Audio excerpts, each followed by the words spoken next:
नमस्कार मंडळी, कशा आहात सगळेजण? तर सध्या तुम्ही सगळे मला विचारताय की दादा तुझे व्लॉग्स रेग्युलर का येत नाही.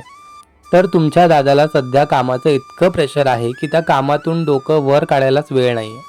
कामाचा लोड तर आहेच, पण त्याचबरोबर आयुष्यात असंख्य असे प्रश्न पडले सध्या, ज्याची उत्तरं सध्या माझ्याकडे नाही आहेत आणि त्या सगळ्या विचारातच माझा बराचसा वेळ निघून जातोय. पण हो, तुम्हाला मी म्हटलंय ना, काहीही झालं तरी मी आनंदी राहणार. त्यामुळे मग पडलेले प्रश्न बाजूला सारायचे, डोकं रिकामं करायचं आणि ते डोकं कामात घालायचं, या सगळ्या प्रोसेसमध्ये व्लॉग करायचेच लक्षात राहत नाहीत. पण हो, इथून पुढे प्रयत्न करेन की रेग्युलर व्लॉग्स येतील. असो, आज लंचमध्ये होती चण्याची भाजी आणि त्याच्या सोबतीला होते मंचुरियन. त्यामुळे मस्त असा लंच केला. लंच केल्यानंतर सोबतीला होती थंडगार मँगो लस्सी. लस्सी पीत पीत उरलेलं सगळं काम संपवलं आणि त्यानंतर घरी जायची तयारी केली.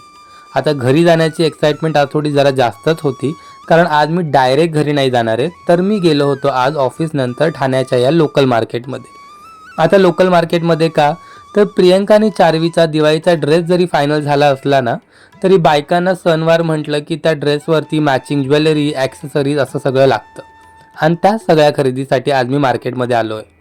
त्यामुळे सगळ्यात पहिले तर प्रियंकासाठी काही ज्वेलरी बघितली, त्यानंतर तिच्या साडीवरती मॅचिंग अशा बँगल्स बघितल्या.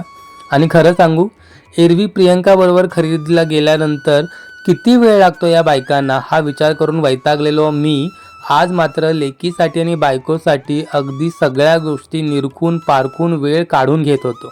ह्याचंच मला खूप आश्चर्य वाटत होतं. ज्वेलरी शॉपिंग झाल्यानंतर वळालो चार्वीच्या ड्रेसच्या शॉपिंगकडे. बरेचसे ड्रेस बघितल्यानंतर चार्वीसाठी एक ड्रेस फायनल केला. विचार न करता लगेचच तो घेऊन टाकला आणि ट्रेन पकडून घरी आलो.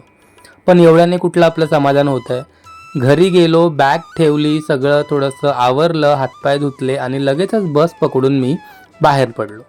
बाहेर पडून आले वाशीच्या या लोकल मार्केटमध्ये. आता वाशीच्या मार्केटमध्ये का, तर ठाण्याला मला ॲक्च्युली चार्वीला 2 ड्रेस घ्यायचे होते, पण मला तिथे एकच ड्रेस आवडला. त्यामुळे मग दुसरा ड्रेस घेण्यासाठी मी परत वाशीला आलो आहे. बरेचसे ड्रेस बघितल्यानंतर एक ड्रेस आवडला, लगेचच तो घेऊन टाकला. त्यानंतर वळालो मी चार्वीच्या इटुकल्या पिटुकल्या भावांच्या शॉपिंगसाठी. त्यामध्ये पण बरंच कन्फ्युजन झालं, पण प्रियंकाला व्हिडिओ कॉल करून काही कपडे निवडले आणि अशी शॉपिंग करून आजचा दिवस माझा संपला. आता नक्की काय घेतले ते उद्याच्या व्लॉगमध्ये. Bye bye.